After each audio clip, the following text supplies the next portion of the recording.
Tenemos noticias de última hora y además una exclusiva, algo que no vais a haber escuchado en ningún otro sitio. De hecho, estuve revisando las noticias justo antes de empezar el programa, hace apenas unos minutos, y sigo sin ver nada publicado. Tenemos información de Suleiman Ahmed, que es podcaster y tiene una gran presencia en X, hace muchos programas. Puede que hayáis visto algunos de sus vídeos. Yo he estado en su programa varias veces. Íbamos a tenerlo hoy con nosotros, porque, hasta donde sabemos, ha sido el único periodista occidental al que las autoridades iraníes permitieron acompañar el funeral de Ali Khamenei en todos sus lugares, no solo en Teherán. Tuvimos una visión poco común gracias a Patrick Henningsen, uno de los favoritos de nuestro programa, pero ni siquiera a él le dejaron ir a todos los sitios.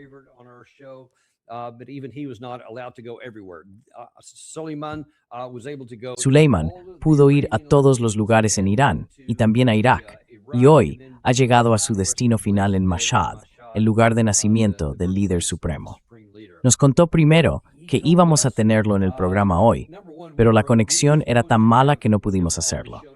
En un momento explicaré por qué, pero en resumen, lo más importante es que dijo que hay pruebas y que la gente sobre el terreno cree que Irán podría estar a menos de 36 horas, desde el momento en que me lo dijo esta tarde, de lanzar un gran ataque contra Occidente, ya sea contra Estados Unidos, los países del Consejo de Cooperación del Golfo o Israel.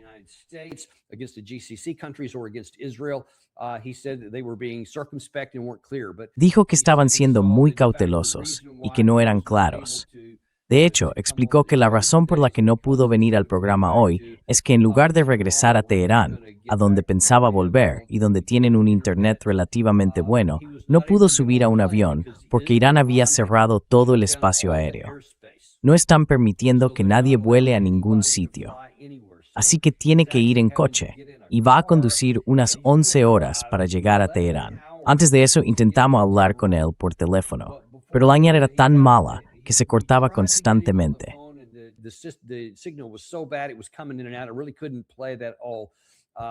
No pude reproducirlo todo, pero había suficiente como para sacar un fragmento. Luego tuvimos una llamada aparte en la que pude hablar con él y hacerle varias preguntas más. Vamos a comentar mucho de eso, pero este es un asunto importante. Si Irán hace lo que él sugiere que le dijeron que podrían hacer en las próximas 36 horas, eso podría cambiar por completo la situación y poner al presidente Trump en un dilema aún mayor sobre qué va a hacer a continuación. O bien, esta guerra podría escalar a otro nivel, o podríamos ver al presidente Trump hacer lo que seguimos recomendando, incluso con esta información, dar un paso atrás, como la forma menos costosa de proteger la seguridad nacional y económica de Estados Unidos. Déjame enseñártelo.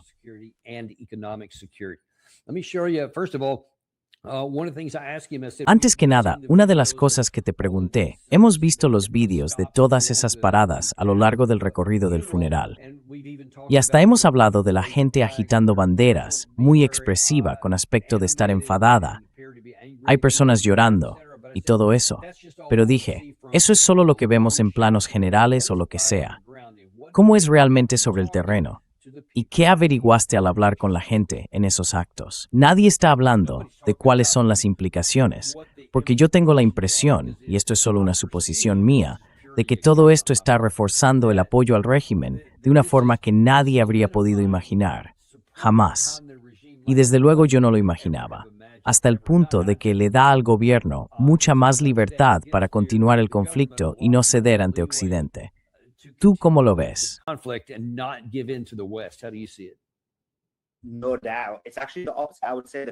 Sin duda. En realidad, es justo lo contrario. Yo diría que es la gente la que va a presionar al gobierno para que actúe de forma más dura, porque creen que el gobierno está siendo demasiado blando. Y hay algunos puntos clave que me llamaron la atención mientras estuve aquí. El primero es que si miras por las calles, lo que ves es una enorme cantidad de banderas rojas. Hay más banderas rojas que amarillas, que son las de la resistencia, y más banderas rojas que iraníes. Y las banderas rojas representan venganza. Quieren vengarse por el asesinato del líder supremo. Quieren una compensación por lo que le ocurrió y quieren justicia. Sienten que hasta ahora eso no ha pasado, que los estadounidenses y los israelíes no han sentido las verdaderas consecuencias de sus actos.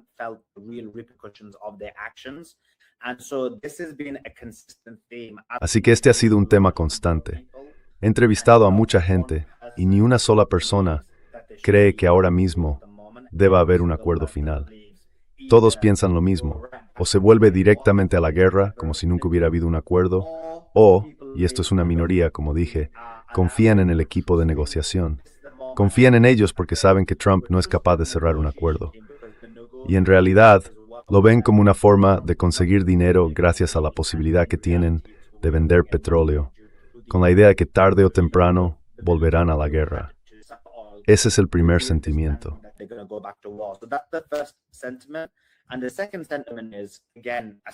Y el segundo sentimiento es, de nuevo, que hablé con muchísima gente sobre el terreno, personas de todo tipo, ricas, pobres, conservadoras, liberales, y todos sin excepción estaban de luto por la muerte del líder supremo. Así que, básicamente, lo que ha pasado, y no puedo hablar de antes porque es la primera vez que estoy en el país, pero parece que lo que ha ocurrido, y quizá ya pasaba antes, aunque ahora sin duda, es que la gente ve al líder supremo casi como una representación de lo que es Irán. Y por tanto, si eres iraní, apoyas al líder supremo, y si eres iraní, estás en contra de su asesinato. Así que lo que ha ocurrido es que una vez más, todos se han unido para trabajar o hablar en contra del asesinato del líder supremo.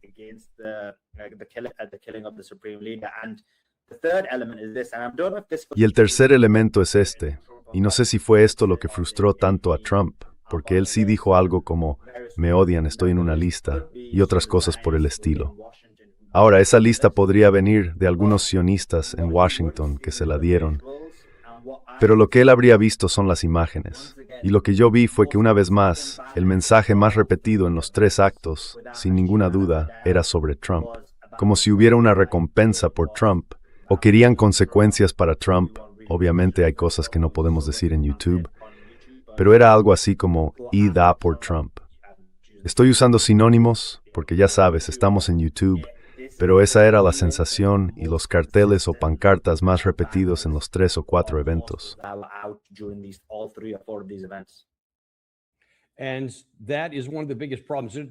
Y ese es uno de los mayores problemas. Hay varias cosas de las que quiero hablar. Gary os está mostrando algunas en la pantalla. Mencionó las pancartas rojas, podéis verlas. No mucha gente, y me incluyo, entendía realmente qué eran. Pero mirad, podéis ver lo que pone en esa de ahí. Y esas pancartas enormes no son algo menor. Os hemos mostrado una, Gary las ha enseñado varias veces, pero veis que están por todas partes.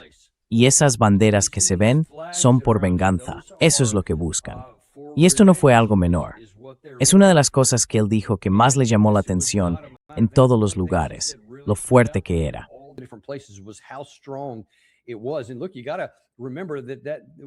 Y mira, hay que recordar que Trump ya generaba mucha antipatía, porque en su primer mandato mandó asesinar a lo que sería su equivalente al jefe del Estado Mayor, el general Qasem Soleimani. Y eso fue un tema enorme, porque era una figura muy popular dentro de Irán, no solo un líder eficaz en el gobierno, sino también una persona muy querida. Así que eso ya estaba provocando mucha ansiedad y enfado. Luego, por todas las operaciones de asesinato que llevó a cabo Israel, en 2020 mataron a muchos científicos junto con sus familias. Así que la rabia se había ido acumulando durante mucho tiempo. Y ahora, cuando el presidente Trump no solo mandó asesinar a ese alto dirigente, sino que además presumió de ello una y otra vez.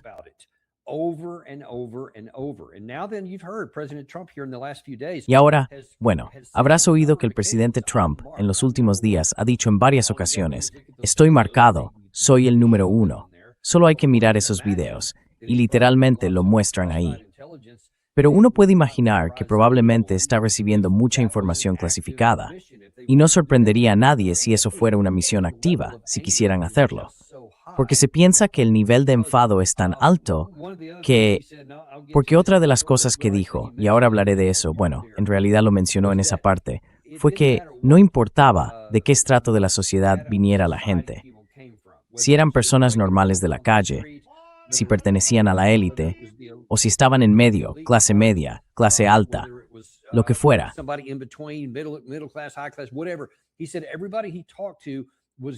Dijo que todas las personas con las que habló estaban unidas en esa comunidad. Sentían que el ataque al líder supremo era un ataque contra ellos. Eso se volvió sinónimo, y antes no era así. Una de las cosas que más lamenté fue que tomamos a una figura que era realmente odiada por muchos iraníes y que era una fuente de división dentro del país. Y muchas de las protestas que ocurrieron en enero, a comienzos de este año, eran en gran parte legítimas. Algunas las fomentamos nosotros, de hecho intentamos avivarlas y armar a algunas personas y todo eso. No hay duda de que lo hicimos, porque incluso presumimos de ello. Y para saberlo, ni siquiera hace falta tener información clasificada.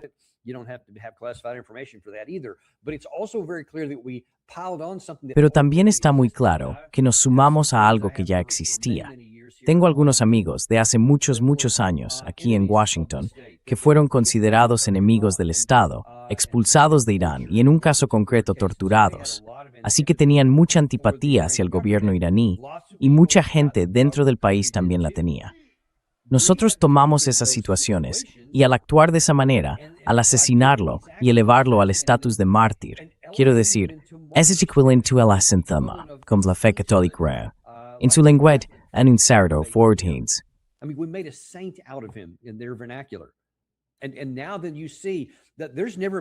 Y ahora que lo ves, no ha habido nunca nada parecido, al menos no en mi vida. Y, según algunas fuentes, nunca se había visto algo de esta magnitud en cuanto al número de personas que han salido a la calle para el funeral de un líder asesinado en ningún lugar.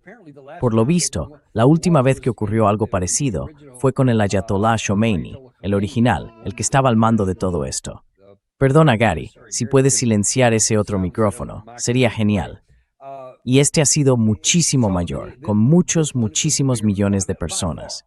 Y por supuesto, no se limitó solo a Irán, sino que llegó incluso a Irak, y al parecer también hubo millones allí. Creo que te lo enseñé antes hoy. Había algunas entrevistas en medios iraníes con peregrinos chiíes de otros países que también habían ido hasta allí.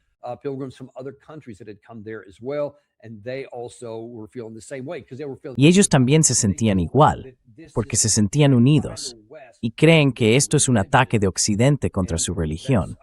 Y obviamente, así lo ven, porque si literalmente los has asesinado y has ido a la guerra 2 veces en el plazo de un año, siendo nosotros quienes iniciamos cada una de esas guerras, eso es un gran problema.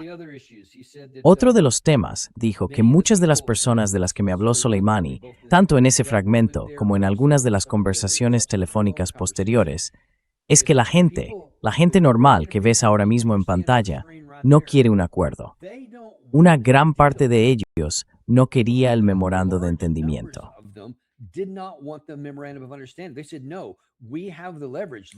Dijeron, no, tenemos la ventaja, sigamos luchando, sigamos usando nuestros misiles y atacando a Israel, atacando a Estados Unidos, golpeando sus bases, buscaban venganza, querían revancha por lo que había pasado allí, y decían, tenemos la ventaja, no la pierdas negociando.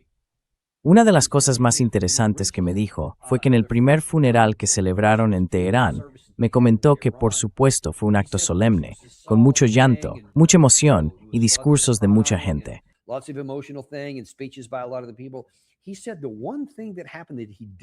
Dijo que lo único que ocurrió y que no se esperaba fue que hubo un orador en concreto al que abuchearon en el funeral. ¿Quién crees que pudo ser?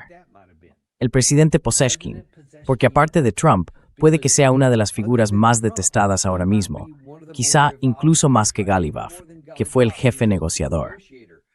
Al presidente Pezeshkian le están cayendo muchas críticas dentro de Irán, porque piensan que los traicionó o que aceptó un acuerdo al que no tenían por qué haber accedido, que no deberían haber firmado. Le abuchearon. Es una locura. Pero eso demuestra hasta qué punto llega la animadversión y el odio. Y eso llevó a otras cosas.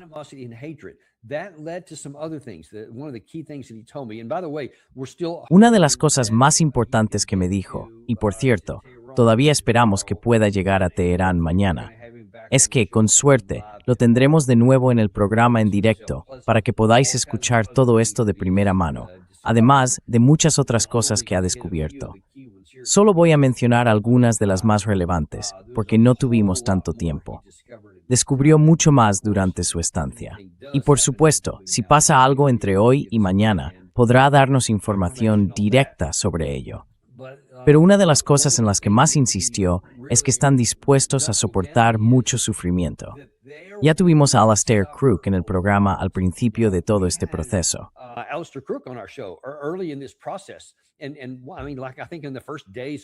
Quiero decir, creo que en los primeros días de esta guerra lo tuvimos en nuestro programa. Y como tiene mucha experiencia y conoce bien la historia de la región, nos dijo algo así como, mirad, el pueblo iraní tiene una historia cultural de miles de años. Tienen una capacidad enorme para soportar el sufrimiento, tanto por su cultura como por su religión.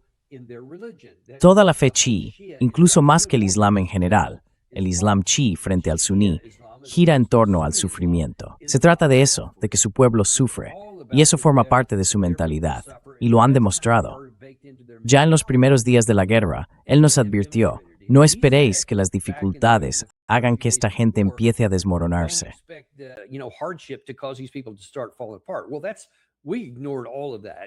Bueno, todo eso lo ignoramos, claro, en Occidente. Y muchos de nuestros líderes, de nuestra gente y de esos llamados expertos que salen en televisión, decían todo el tiempo, oye, ¿sabes qué? La economía va fatal, no pueden pagar a su ejército, ni siquiera consiguen suficiente comida, la inflación está por las nubes. Y probablemente todo eso era cierto en parte. Puede que algunas cosas fueran inventadas, no lo sabemos, pero da igual porque iban a sufrir mucho. Y ahora, si a eso le sumas alguien con una historia, una tradición y una religión marcadas por el sufrimiento, y encima le añades una rabia enorme por haber sido atacado, pues ahora, con el asesinato, hemos elevado al Ayatollah Ali Khamenei a un nivel que jamás habría alcanzado en vida.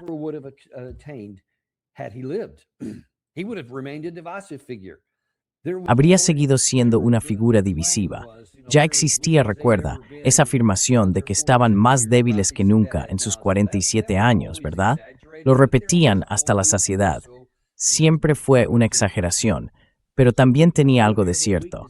Así que tomamos cualquier debilidad que pudiera tener y la eliminamos por completo. La sustituimos por algo sólido como el hormigón. Y ahora es inquebrantable.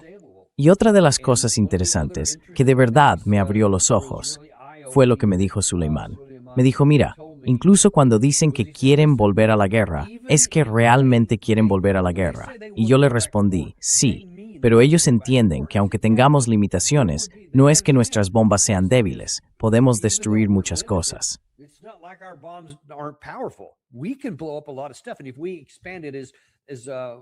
Y si lo ampliamos, como creo que informó Reuters ayer, que la Casa Blanca está pensando, vale, esos objetivos que hemos estado atacando en Zurich, en Cachemira y en el estrecho de Hormuz no están teniendo ningún efecto. Vamos a llevarlo a otro sitio. Vamos a entrar en las ciudades. Y recordarás que dije antes, en nuestro programa de hoy, que eso sería un crimen de guerra. No se puede castigar así a la población civil. Pues bien, aparte de la cuestión moral, también sería ineficaz. Porque le pregunté, si hiciéramos eso, cuando esta gente dice que está dispuesta a volver al combate total, entienden que podría haber un precio muy alto que pagar, que podrían salir aún más perjudicados, que podrían morir más de ellos. Y él me dijo, ¿sabes qué? Toda la gente con la que hablé, y me dijo que no había ninguna excepción.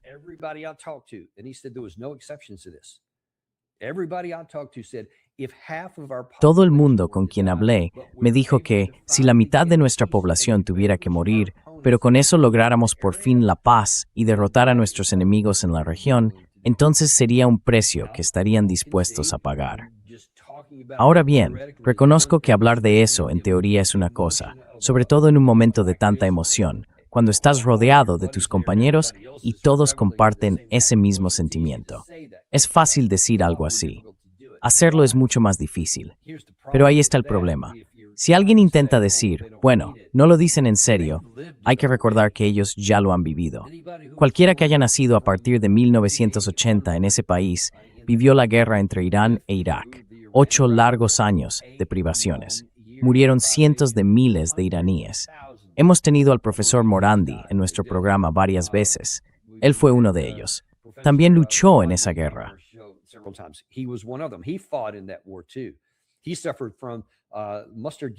Sufrió un ataque con gas mostaza.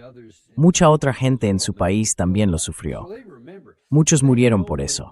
Así que lo recuerdan, saben lo que significa padecer y además han estado bajo todas esas sanciones.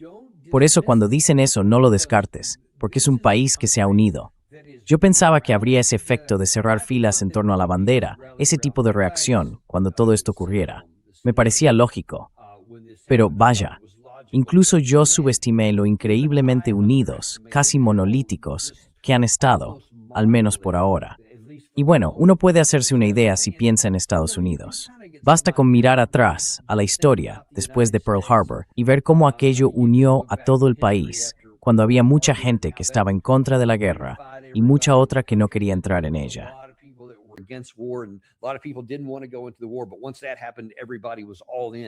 Pero una vez que eso pasó, todo el mundo se volcó por completo, y así. O incluso en nuestra propia historia, el 11 de septiembre, que yo también viví y recuerdo perfectamente. Recuerdo el día en que ocurrió. Nunca lo olvidaré. Está literalmente grabado en mi mente. Y recuerdo la rabia que sentí, la que todos en la sala sentíamos. Se veía en todo el país. La gente estaba lista para ir a por cualquiera. Estaban dispuestos a ir a la guerra esa misma tarde. Y así, esto es aún más grande, porque no se trata solo de símbolos, como lo fue para nosotros, los símbolos de nuestro país, las Torres Gemelas, el Pentágono, algún lugar en Pensilvania y demás. Esto era su líder supremo. Era como si no solo fuera un Pearl Harbor, era como si alguien hubiera entrado en la Casa Blanca y hubiera asesinado al presidente de los Estados Unidos.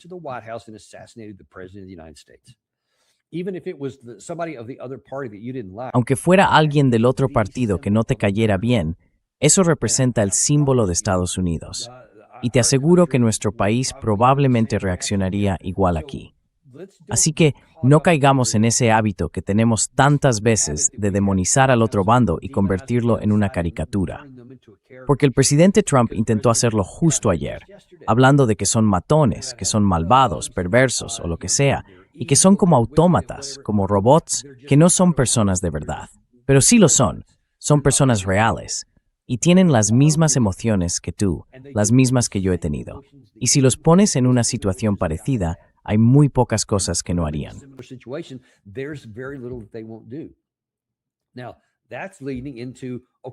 Vale, eso nos lleva a otra cuestión. Una cosa es que la gente esté enfadada, pero otra muy distinta es cuando hablamos de una guerra. Ahí se trata de ganar o perder, de tácticas, de misiles, de defensa antimisiles. ¿Cómo se convierte ese enfado en algo de lo que realmente tengamos que preocuparnos? Pues bien, si están dispuestos a sufrir y a pagar un precio, eso significa que su gobierno también estará dispuesto a tomar medidas más provocadoras, y no van a detenerse. Presidente Trump, déjeme poner esto. Esto fue lo que dijo ayer el presidente Trump sobre el tema. Gary, vamos a poner el fragmento que dice Trump abre, donde básicamente hablaba de si vamos o no a tener un acuerdo negociado. Tenemos muchas formas de ganar, pero ya hemos ganado militarmente. Les queda muy poco y quieren llegar a un acuerdo desesperadamente. Llamaron hace un rato. Quieren llegar a un acuerdo con muchísimas ganas. Lo que no sé es si merecen que hagamos un acuerdo con ellos. No sé si van a cumplirlo. Ese es el problema. Ahora mismo, no puedo decir con certeza si el presidente Trump está mintiendo cuando dice, me llamaron y quieren llegar a un acuerdo desesperadamente. Podría ser una mentira total.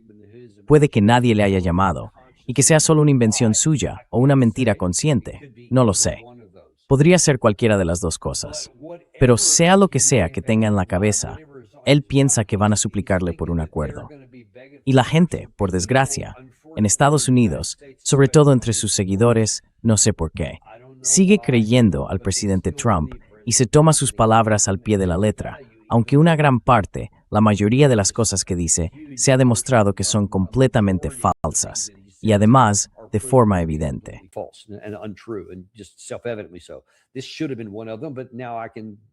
Esto debería haber sido uno de esos casos. Pero ahora puedo decirte, basándome en el informe de Suleiman desde el terreno, que no es cierto. No hay ninguna súplica de Irán para llegar a un acuerdo. Están haciendo justo lo contrario.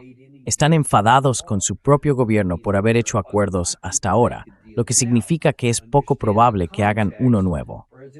Hay que entender el contexto. El presidente Trump, antes de que lanzaran ese ataque el 7 de julio, también revocó las exenciones de sanciones sobre la política del sistema energético que teníamos.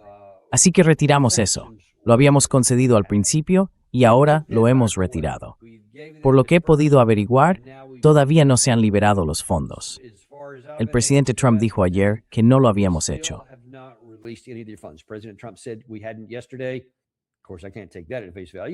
Claro, no puedo tomar eso al pie de la letra, pero eso fue lo que dijo ayer, que no les habíamos entregado ni liberado ninguno de los fondos congelados. Así que, si no hemos liberado esos fondos, si no hemos cambiado el alivio de las sanciones sobre su infraestructura energética, y si Israel sigue en el Líbano, aunque haya una especie de alto el fuego, ha habido algunos enfrentamientos, pero nada grave, pero Israel no se ha retirado de ningún sitio, esa guerra no ha terminado. Está simplemente en una especie de pausa. Así que nada de lo que la parte iraní dijo que necesitaban ha ocurrido. Básicamente, esos son los 3 puntos principales. Entonces, ¿dónde crees que van a estar pidiendo algo? Pues no lo van a hacer.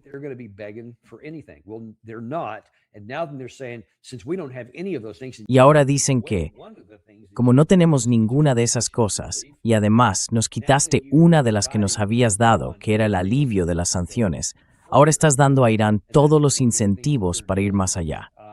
Y eso es precisamente lo que están haciendo. A ver, déjame enseñarte uno de estos mapas que tengo aquí para señalarlo mejor, porque otra de las cosas que él mencionó y que era realmente importante fue el...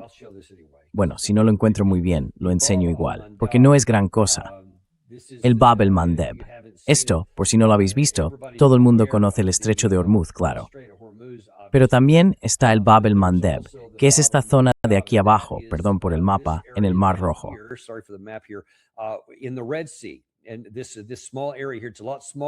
Y esta zona pequeña de aquí es mucho más reducida que el estrecho de Hormuz. Y él dijo que se está hablando bastante de reunirse con de reunirse con el pueblo yemení. Ellos los llaman Ansar Allah, lo que nosotros llamamos los hutíes. Hubo muchas conversaciones y debates sobre si se unirían el gobierno iraní y los hutíes para decir juntos, vamos a tener una zona unificada y también vamos a cerrar el Bab el-Mandeb. E incluso podrían atacar parte del petróleo saudí que pasa por ese oleoducto. Tienen un oleoducto y un gasoducto que atraviesan su país y que les permite transportar el petróleo por esa vía.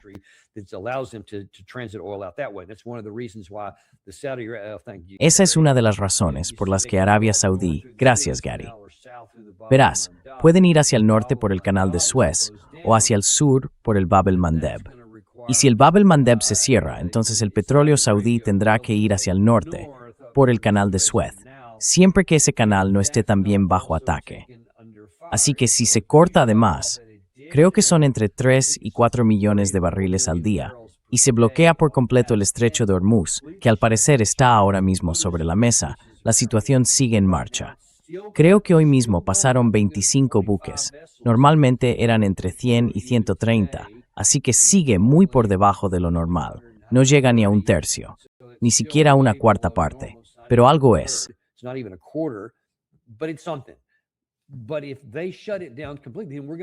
Pero si lo cierran por completo, entonces volveremos al punto de partida, justo donde estábamos antes de que se firmara el memorando de entendimiento. Así que, al parecer, Irán todavía tiene más cartas que jugar. Y además, están diciendo que, sea lo que sea que vayan a hacer esta noche, están cansados de ese intercambio de tú haces esto, nosotros hacemos aquello. El presidente Trump presumía diciendo, yo hice 20-1, y si no se comportan, haremos más. Bueno, los iraníes están diciendo que ellos también pueden jugar a ese juego. Y cuando empiezas a hacer estallar cosas así, muchas cosas pueden cambiar. Y mira, la razón por la que Suleiman no puede estar con nosotros hoy es porque no pudo tomar su vuelo para llegar al lugar donde tenía que prestar servicio, ya que el tráfico aéreo se ha suspendido, quizá porque estén preparando algo más.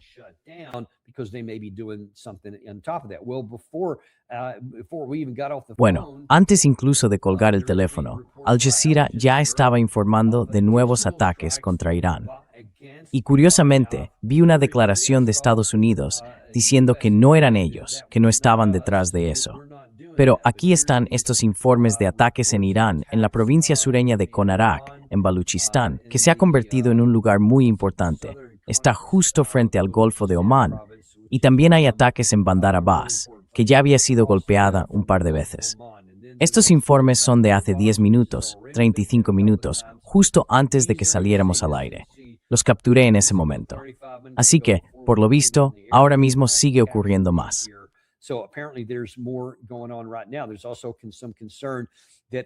También hay cierta preocupación de que si no se reabre el estrecho de Hormuz pronto, y esto acaba de saberse hace menos de una hora, algunos expertos advierten de que podría haber hasta 45 millones de personas en riesgo de pasar hambre por las interrupciones en el comercio internacional. Y ya hemos hablado contigo de eso, sobre todo en algunas zonas de África y Asia, lugares que dependen mucho de los fertilizantes que ahora no están saliendo. Llevamos ya meses así, con muy poco o prácticamente nada. Y cuando se pierde la temporada de siembra, eso se convierte en un problema enorme. Pero, para que te hagas una idea de la magnitud de todo esto, mira ese párrafo justo encima del azul, aquí.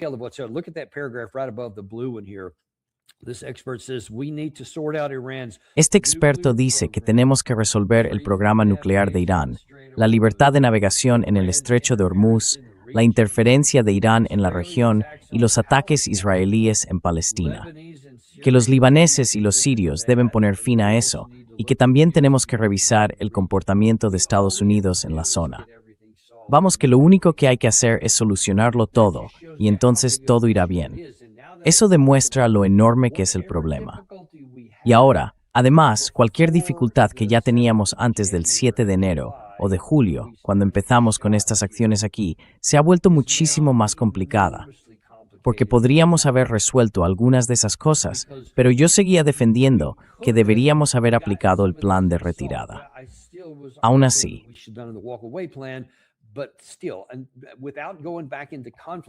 y sin volver al conflicto, esta gente que está tan enfadada, con todas sus banderas rojas y sus ganas de venganza, puede que esté furiosa ese día, sobre todo en medio de la emoción de la ceremonia.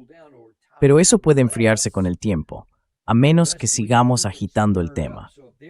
Así que, si ya estaban molestos con su gobierno por haber hecho este acuerdo, y ahora aparece el presidente Trump presumiendo de que va a ser una jugada de 20-1, porque según la parte iraní, la forma en que ellos interpretan no tengo ese documento a mano, la forma en que interpretan el memorando de entendimiento, ese párrafo 5 del que hablábamos antes hoy, lo entienden como que tenían, y de hecho eso es lo que dice, que la parte iraní tenía el control administrativo incluso durante esos 60 días y que les corresponde decidir la manera efectiva de mantener abierto el estrecho.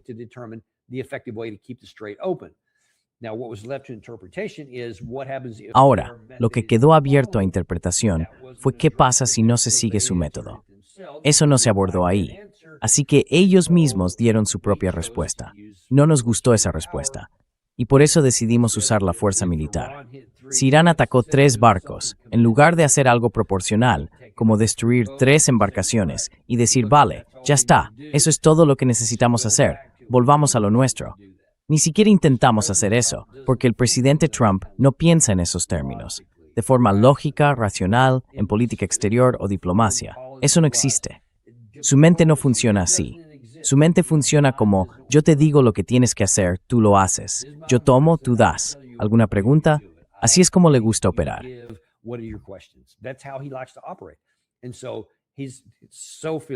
Así que está tan lleno de arrogancia y de una presunción tan pomposa que dijo, ¿cómo te atreves a hacer algo que no me gusta?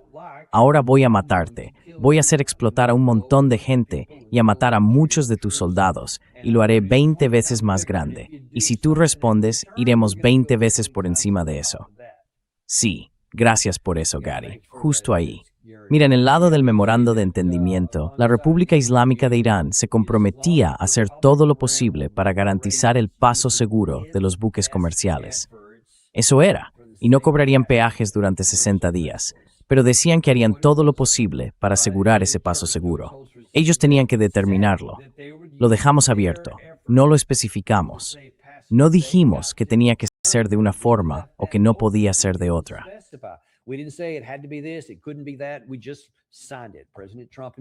Lo acabábamos de firmar. El propio presidente Trump lo hizo. Y luego quiso cambiar las condiciones. No le gustaban esos términos, así que quiso dar marcha atrás.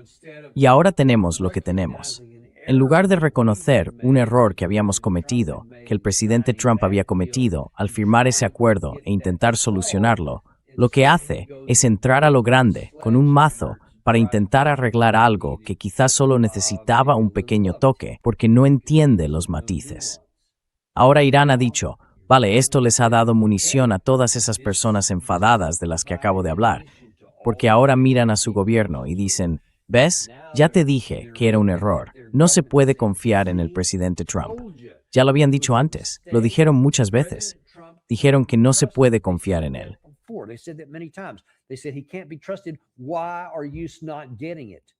¿Por qué no lo entiendes? Mira lo que ha hecho ahora. Ha hecho volar por los aires a más de los nuestros y ha vuelto a disparar contra la gente. Es hora de que hagamos algo diferente, y por eso existe el riesgo de que ocurra algo en las próximas 36 horas, quizá incluso esta noche. Y claro, aquí lo tenemos otra vez. Esto es de lo que presumíamos más temprano, porque hicimos estallar un montón de cosas. Nadie sabe si eso tiene algo que ver con su esfuerzo de guerra. Pero bueno, queda bien en video y decimos que sí. Es más un castigo que otra cosa, con el presidente Trump actuando movido por la rabia.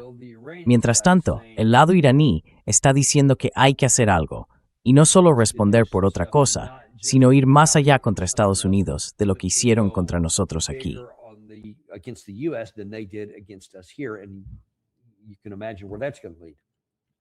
Puedes imaginarte a dónde va a llevar eso. No va a resolver ningún problema. Pero si el pueblo iraní realmente está dispuesto a hacer ese sacrificio y a sufrir, van a sufrir mucho más que esto. También es interesante, Suleiman me dijo que por culpa del funeral y de toda la atención puesta en eso, casi nadie que él conocía, ni la gente a la que entrevistó, sabía siquiera que había habido una primera ronda de esto. No fue hasta esta última, la que estáis viendo ahora en pantalla, cuando al parecer se dieron cuenta, y eso les enfadó de verdad.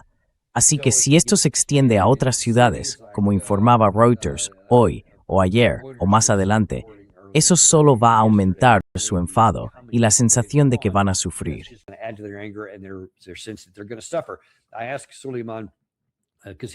Le pregunté a Suleiman, porque ahora vive en el Reino Unido. Le dije, mira, tú conoces la historia británica y sabes que la batalla de Inglaterra fue en la primera parte de la Segunda Guerra Mundial. Los alemanes intentaron bombardear Londres para sacarlo de la guerra y básicamente llevaron a cabo todos esos bombardeos de terror para destruir la moral del pueblo británico, hacerles sentir aislados y, por supuesto, como ahora es bien conocido, ocurrió justo lo contrario. Eso unió al pueblo británico y les hizo dispuestos a soportar cualquier cosa. Y luego llegó Winston Churchill y pronunció aquel discurso tan famoso, el de lucharemos en las playas, y todo eso. Ese discurso movilizó a la población británica. No había precio que no estuvieran dispuestos a pagar.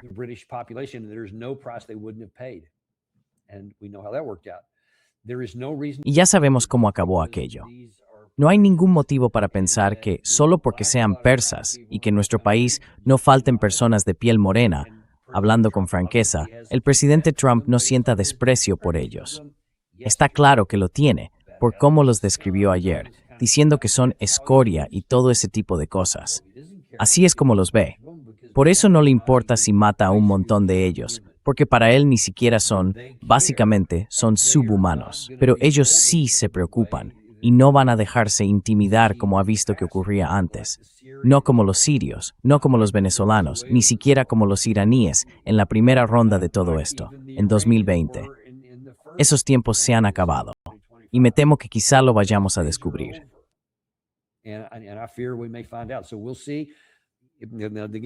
Ya veremos. De nuevo, esto es Suleiman contando lo que le habían dicho personas sobre el terreno. No tenía ninguna declaración oficial de nadie del gobierno iraní, así que es información anecdótica. Tendremos que esperar a ver qué pasa. Pero, según la gente con la que habló, existe una posibilidad real de que eso ocurra.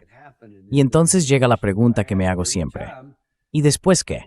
¿Qué va a hacer el presidente Trump ahora que ha abierto esta caja de Pandora y ha iniciado esta posible escalada, no solo de acción y reacción, sino de ataques, contraataques más potentes, respuestas más fuertes? ¿Y luego qué?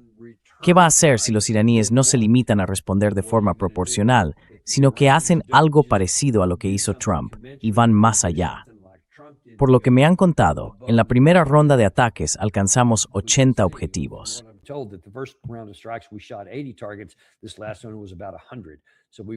Esta última fue de unas 100. Así que ya hemos subido el nivel respecto a la vez anterior. Ahora la pregunta es, ¿qué vamos a descubrir? Si en las próximas 36 horas Suleiman ha oído algo, o si se trata de otra cosa. Es bastante poco probable que Irán no haga algo especialmente contundente, con toda la rabia que hemos visto acumularse allí. Van a estar bajo mucha presión. Lo último que te diré es que eso fue algo que a él le llamó mucho la atención. Dice que cree que ahora la cuestión no es si el gobierno puede imponer algo al pueblo, sino si el pueblo va a imponer algo al gobierno que éste no quiere hacer. Porque, según él, piensa que la gente va a empujarles hacia acciones más agresivas.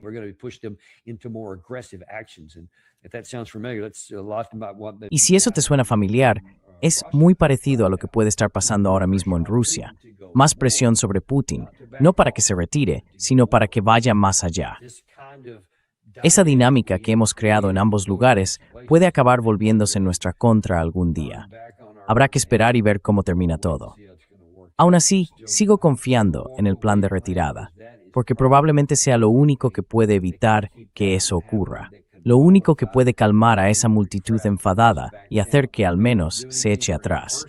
Puede que no cambie nada para él personalmente, porque, a ver, sí, esto también acaba de llegar justo antes de entrar en directo.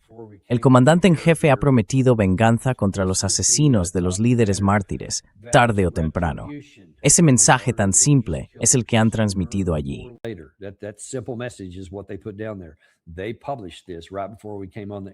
Publicaron esto justo antes de que saliéramos al aire, confirmando la probabilidad de lo que Suleiman está informando.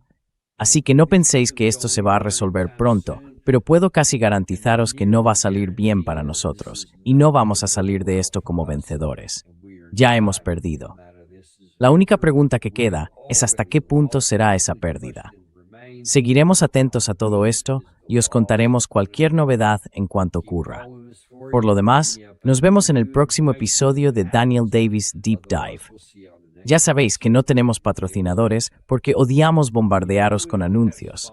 A mí no me gustan. Así que devolvednos un poco de cariño. Suscribíos, dadle a me gusta y compartidlo con alguien que os importe. And send this to somebody you care about.